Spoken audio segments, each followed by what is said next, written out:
अब हामी क्रमिकबद्ध रूपले स्वयम्भूको पूर्व भागतिर गइरहेछौँ।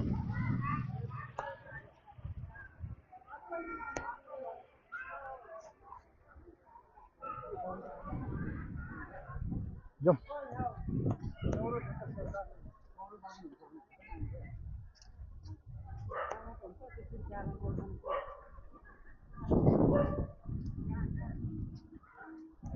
यो ढेँडो बाजारले चाहिँ साह्रै सताउँछ हौ हेरी।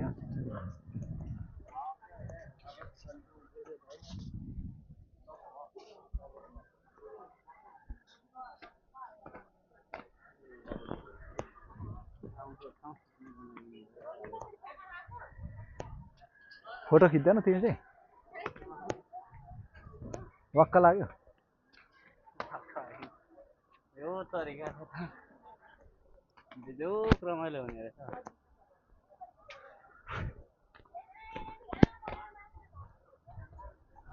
यता कुकुर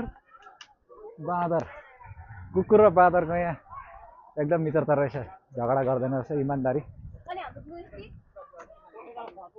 अहिलेको समय मानव बीच सम्बन्ध राम्रो छैन भने यो ढेँडो र बाँदरको सम्बन्ध चाहिँ यहाँ साह्रै राम्रो रहेछ।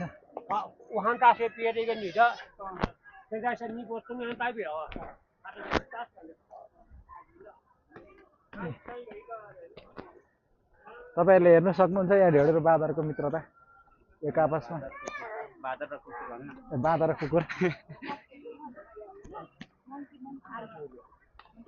हाम्रोतिर भए चाहिँ ढेँडो र बाँदर भेट हुने बित्तिकै सौता जस्तो गरिहाल्छ। यहाँ चाहिँ एकदम इमान्दारी, मानवता हराए पनि ढेँडो बाँदरले चाहिँ मानवताको उदाहरण यहाँ देखाइरहेको रहेछ।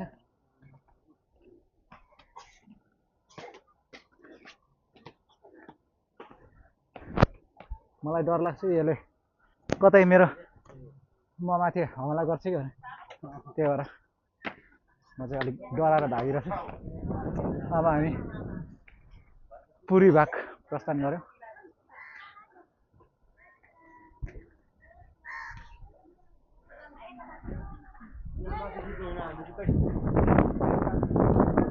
यो स्वयम्भू ठाउँ यस्तो छ जुन मान्छेहरू यहाँ आएपछि आफ्नो सारा दुःख पीडाहरू बिर्सिने गर्छ होला सायद, मलाई लाग्छ।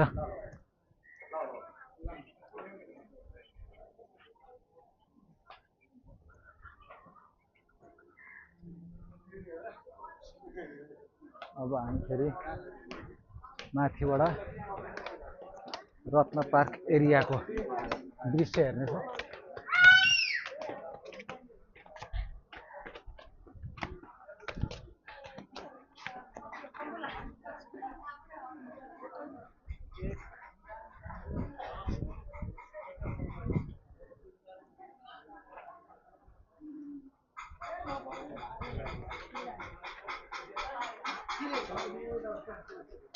मलाई पठाउनु ल।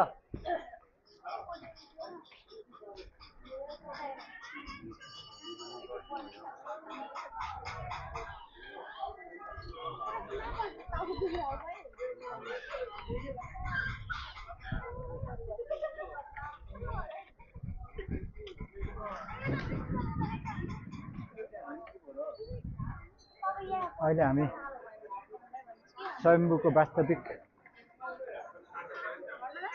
एरियामा आइपुगेको छौँ।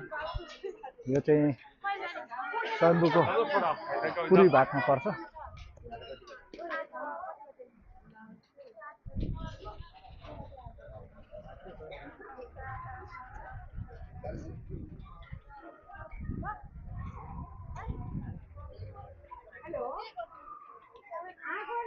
डर लाग्दैछ मलाई यो ढेँडो बाँदरले कतै आक्रमण नगरिहालोस्। यहाँ छेउमा नजाउँ होला, मोबाइल पनि खोज्छ के गर्छ भन्ने सुनेको थिएँ।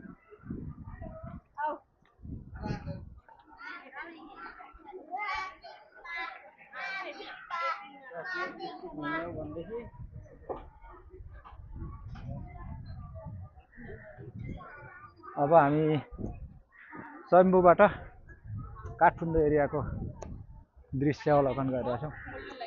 मेरो क्यामेरा राम्रो छैन त्यही भएर तपाईँहरूलाई देखाउन सक्दिनँ।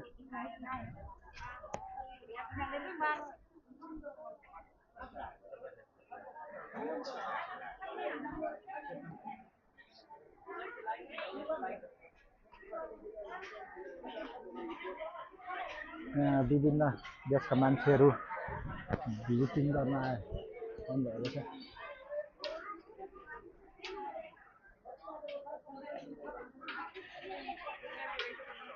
तपाईँहरूलाई मैले जो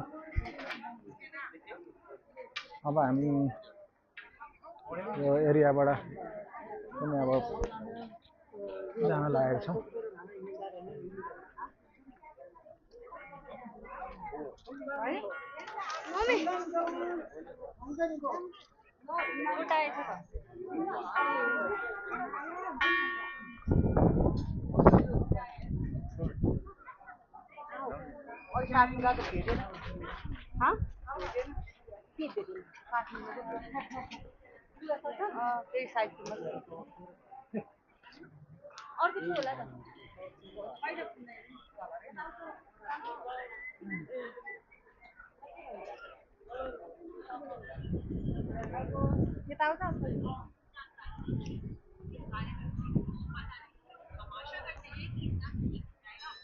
अब हामी निस्क्यौँ होला ल।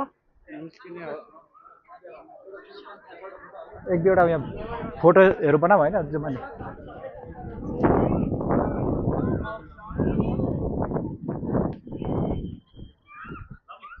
अब हाम्रो यो एरियाको यात्रा यही हामी अन्त गर्न लागिरहेछौँ।